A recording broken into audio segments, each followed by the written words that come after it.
We're at the Red Cliff Legion. Marie Kulyk is here with me, and she comes from Buffalo, Alberta. That's where she and her husband have farmed and ranched, and that's where they're rooted now that they are retired. They grew up as neighbors. Marie always liked his fiddle music, and after 52 years of marriage, she tells me she still likes his music. They have two daughters, a grandson in Australia, and a granddaughter who's just recently gotten married. The story that she told me is about that granddaughter and the delayed wedding. Why was the wedding delayed? It was delayed because they couldn't have the wedding at that certain spot that they picked due to COVID restrictions and all the rules that they had. It was originally planned to be at a farmyard, at a friend's place, where the trees were nice and green and site was fit for a wedding. Then it turned out that they had to change plans because of the rules to COVID. The second date they picked was June 5th of 2021. In that year, so many things changed. What were some of the changes? The changes were that she had gift of little shot glasses made, and the shot glasses had the year and the date of the wedding on it. They thought, where are they going to have this wedding? The father of the bride went and built a shop, and they thought, well, that would be a pretty good place to have it. He can have a few people in there, the doors could be open, they'd be able to social distance, and they should be able to decorate the shop to make it look like a hall. There was a problem with the bridesmaid in a year's time. She was tired of this COVID, so she decided that she was going to get pregnant and have a baby because she wasn't going to wait anymore. And a year later, the baby was old enough to be able to be the little flower girl. The cousin to the bride had pulled a wagon that was decorated. The travel restrictions, they couldn't go on the honeymoon that they had planned, so they had to stay home, and that was a change. What about her brother? Yes, and her brother was had saved his money to come to the wedding, and he was all gung-ho about coming out. Then international travel wouldn't let him come. I guess he could come over here, but if he come over here, he couldn't get back to Australia, to where he lives. The Justice of Peace couldn't make it. It turned out that she had gotten sick. She found another friend that would do the ceremony part for her at the last minute. He did a very good job. It was a perfect wedding ceremony. It turned out to be a nice day, which we really hoped for. They chose a nice spot down by the river, across from a neighbor's place that had an archway in the trees. After the ceremony, there was pictures to be taken, and the bride and groom and some people stuck around. The weather was still good. I guess they stayed there until around 4-ish or something, and then people started to go back to where the reception was supposed to be held, about 5 miles up the hill from where the wedding ceremony was. Up where the reception was to be, we got up there about 4:30 and got parked and everything, but while driving up there, we seen these horrible clouds coming, and one was coming from the west and one was coming from the south. Never thought anything of it, just thought, oh, we've got windstorms. We've had windstorms before, and it'll blow over. Well, it didn't blow over, it just got worse. Half hour later after we got there, I was talking to my grandson over in Australia, and this wind hit. And there was debris flying everywhere.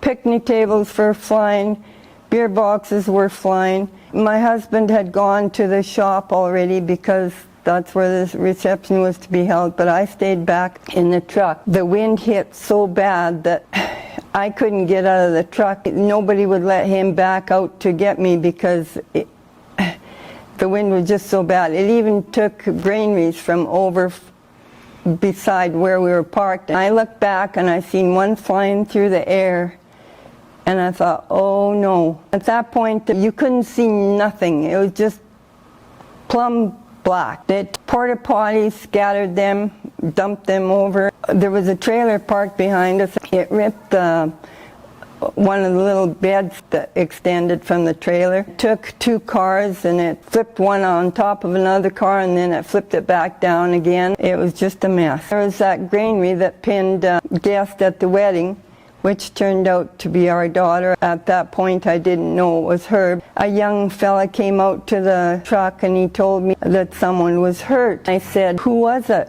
And he said it was a lady that had a hat on. Well, at that point, I realized that, oh, it was our daughter, so I started to cry.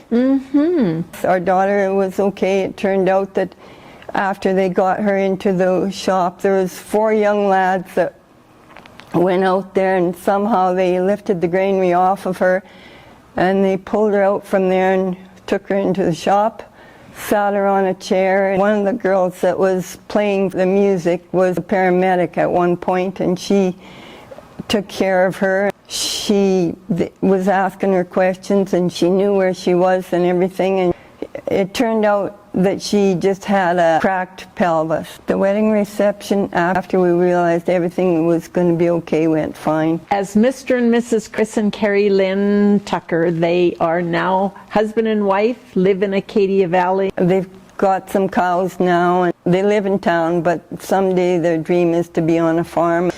Thank you ever so much, Marie, for sharing that story. I know it wasn't easy.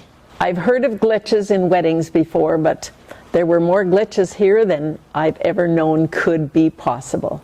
Thank you. It's been a pleasure. What else could go wrong? Story by Carrie Lynn Tucker, Marie and Michael Kulyk's granddaughter. Our wedding's quite a story. Was a challenge from the start. Patience was a lesson hard to learn. We'd been together 5 years now. Our lives we'd better chart, but plans were doomed to change at every turn. We're anxious for a little ranch, a herd of limousine. But first we'd marry 5th of June this year. Invitations many sent, a campground was the scene. A backup indoor venue, just in case the sky's not clear. The plans were in a frenzy, bought flowers and my gown, 6 bridesmaids and 6 groomsmen and their clothes, photographer and caterer were booked from out of town. Hundreds of shot glasses with the date engraved we chose. Then the COVID hammer came with lockdown legislation. It's only 30 days before June 5. A whole year passed before we could resume our celebration. Restrictions and the time lapse made our plans take a steep dive. Travel bans. My brother from Australia couldn't come. A bridesmaid's purple gown no longer fit. No insurance for liability for rented tents to come. The JP couldn't make it. Finally found a friend with permit.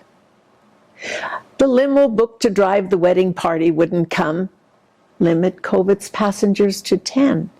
But the number in our party added to a 14 sum. A friend's old school bus had no seats. So benches it was then.